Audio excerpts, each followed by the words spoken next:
Assalamualaikum warahmatullahi wabarakatuh. Selamat malam dan kita membuka kuliah pergeseran kekuasaan antar negara dan perubahan geopolitik secara global. Teman-teman sekalian, ini sebenarnya adalah tema yang memang sekarang kita lihat adanya upaya beberapa negara yang sebelumnya misalnya kita lihat seperti berada pada satu kekuatan, dominasi suatu kekuatan atau hegemoni suatu kekuatan yang biasanya disebut sebagai juga unipolar, jadi kekuatan tunggal dari Amerika untuk menguasai dunia, dan ini sebenarnya terutama sekali dibantu oleh negara-negara Eropa, terutama sekali misalnya Uni Eropa. Dan sekarang kita melihat dengan perkembangan terbaru, mulai beberapa negara penting di Uni Eropa itu sebenarnya sudah tidak setuju lagi mengikuti kemauan Amerika Serikat, dan ini jelas sekali sebenarnya dikemukakan oleh beberapa ahli yang terutama nanti akan kita bicarakan adalah dari Presiden Prancis Emmanuel Macron yang jelas mengatakan bahwa Eropa tidak perlu mengikuti maunya Amerika, dan mereka mengatakan bahwa sekarang sudah saatnya misalnya Eropa bisa melepaskan diri dari dominasi atau hegemoni Amerika Serikat. Dan hal yang sama juga sekarang misalnya kita lihat beberapa negara lain seperti Jerman, Belgia, Finlandia, dan beberapa negara lain itu sebenarnya Norwegia sudah tidak lagi misalnya mengikuti maunya Eropa, tapi sudah mulai terjadi perubahan dan perkembangan baru. Teman-teman, itu yang saya coba jelaskan pada kuliah kita malam ini. Jadi perubahan atau pergeseran dari unipolar ke multipolar, teman-teman sekalian. Dan ini sebenarnya adalah saya pikir suatu hal yang memang kita lihat seperti mulai terjadinya perubahan ketika era industri menimbulkan perkembangan, mulai munculnya nanti era modern dan teknologi yang masih waktu itu sebenarnya dianggap masih sederhana jika dibandingkan dengan teknologi sekarang. Dan sekarang dengan munculnya globalisasi dan juga misalnya apa yang kita sebut dengan virtual, budaya virtual itu sekarang sudah mulai lagi melakukan satu pergeseran baru secara global atau politik global. Dan kita mencoba untuk membicarakan itu dalam kuliah yang kita sebut dengan geopolitik, yang merujuk pada studi tentang hubungan internasional dan dinamika politik yang terjadi pada tingkat global. Teman-teman sekalian, globalisasi memang salah satu hal yang sebenarnya menyebabkan dunia ini tidak mungkin dia menyendiri atau memisahkan diri dari apa yang terjadi, pergerakan perubahan secara global, karena setiap hari misalnya satu sama lain negara-negara itu saling mempengaruhi. Teman-teman sekalian, seperti saya katakan tadi, ini berkaitan dengan berbagai isu global. Jadi strategi, konsep, dan politik hubungan internasional yang membahas sebenarnya pengaruh faktor-faktor geografis terhadap strategi dan kebijakan satu negara dalam mencapai tujuannya. Jadi intinya di dalam kuliah ini saya diminta untuk menjelaskan tentang geopolitik dan geostrategi. Jadi dua hal sebenarnya yang saling berkaitan antara apa yang tadi saya sebut sebagai geopolitik dan apa yang disebut tadi dengan geostrategi. Teman-teman, jadi ada kita lihat misalnya isu-isu penting yang terjadi pada pembahasan geopolitik dan geostrategik itu.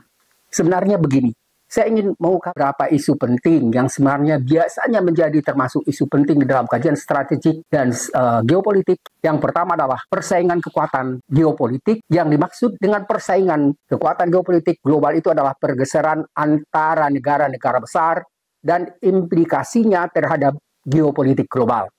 Jadi tadi kita sudah mulai sedikit jelaskan bagaimana misalnya perubahan kondisi sekarang secara geopolitik dan geostrategik itu sudah mulai ada perubahan dan pergeseran dari dominasi Amerika dan Uni Eropa yang misalnya sering dikatakan oleh tokoh-tokoh Barat, terutama sekali juga misalnya yang dikemukakan oleh Emmanuel Macron, bahwa selama 200 tahun sebenarnya Amerika dan Eropa itu menjadi satu kekuatan yang seperti menguasai, mendominasi dunia, dan sekarang sudah mulai terlihat tanda-tanda akan melepaskan diri dari dominasi Amerika Serikat itu. Jadi pembahasan atau isu penting pada geopolitik dan geostrategik yang kedua adalah mengenai permasalahan sumber daya alam dan ketahanan energi. Teman-teman sekalian, ingat sekarang bahwa ketahanan energi itu merupakan suatu hal yang sangat penting. Apalagi misalnya kalau kita bicara misalnya tentang masalah perang atau masalah apapun. Karena tanpa energi misalnya kita juga tidak bisa memberikan kuliah seperti sekarang ini. Paling rendah misalnya energi listrik itu sebenarnya menggerakkan hampir semua kegiatan kita dalam kegiatan apapun secara global. Dan kemudian kita katakan tadi bahwa isu penting yang kedua yang biasanya dibicarakan di dalam kajian strategi global itu adalah sumber daya alam dan ketahanan nasional. Teman-teman sekalian, kalau misalnya kita coba telusuri bagaimana misalnya Amerika yang dikemukakan atau disebut misalnya oleh salah seorang pemikir Amerika sebenarnya yang sangat keras mengkritik Amerika itu adalah Noam Chomsky.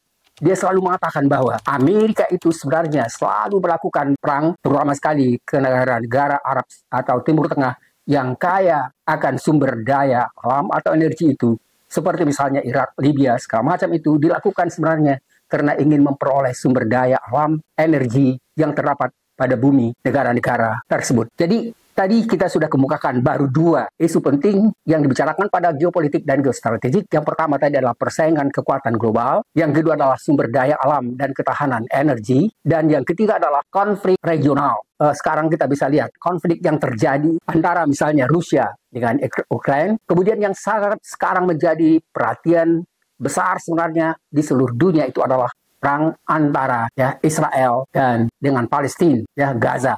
Jadi sepertinya Gaza itu yang sering sebenarnya muncul di dalam pembahasan karena Gaza itu sebenarnya seperti menjadi ke pusat peperangan dan terjadinya apa yang kita sebut kejahatan perang dan geosida pada perang antara Israel dan Palestina itu. Teman-teman sekalian, jadi tadi kita katakan bahwa apa yang bagian ketiga ini disebut sebagai konflik antar negara, tapi konflik regional ini sekarang sebenarnya sudah dikhawatirkan dia justru tidak hanya lagi terjadi dalam bentuk konflik regional, tapi kelihatannya sudah semakin meluas, kemungkinan semakin meluas, dan sering sekarang dikatakan kemungkinan akan terjadinya apa yang disebut dengan Perang Dunia Ketiga, dan ini semakin mendekati terjadinya Perang Dunia Ketiga itu setelah meninggalnya Presiden Iran dengan kejatuhan helikopter yang sekarang justru sedang diselidiki dan kemungkinan besar ada permainan dari Israel yang menimbulkan jatuhnya dan meninggalnya Presiden Iran itu, dan kalau itu benar-benar dapat dibuktikan, kemungkinan perang itu akan semakin meluas, bahkan timbul menjadi satu perang yang memang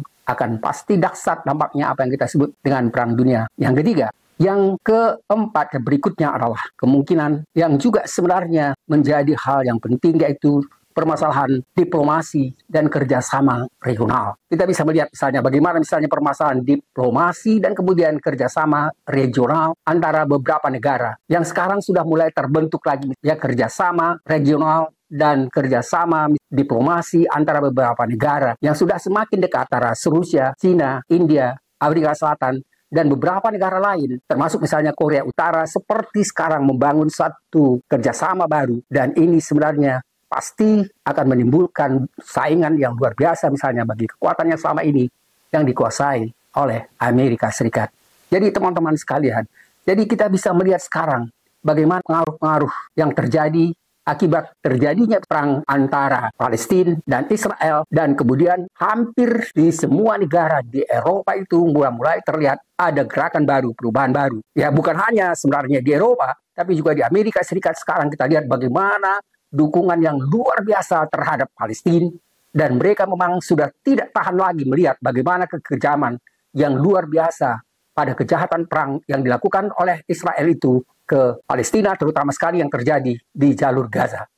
Teman-teman sekalian, jadi kita bisa melihat bahwa ada banyak hal, ada banyak faktor yang menyebabkan apa yang kita sebut tadi dengan pentingnya kita mempelajari dan apa saja biasanya dipelajari pada perkuliahan yang kita sebut tadi dengan geopolitik dan geostrategi. Teman-teman sekalian, itu adalah bagian pertama perkuliahan kita malam ini, dan nanti akan kita lanjutkan pada bagian yang berikutnya, karena kita mencoba sebenarnya untuk kuliah-kuliah ini berlangsung sekitar 15-20 menit untuk satu sesi. Terima kasih atas perhatian dan selamat malam.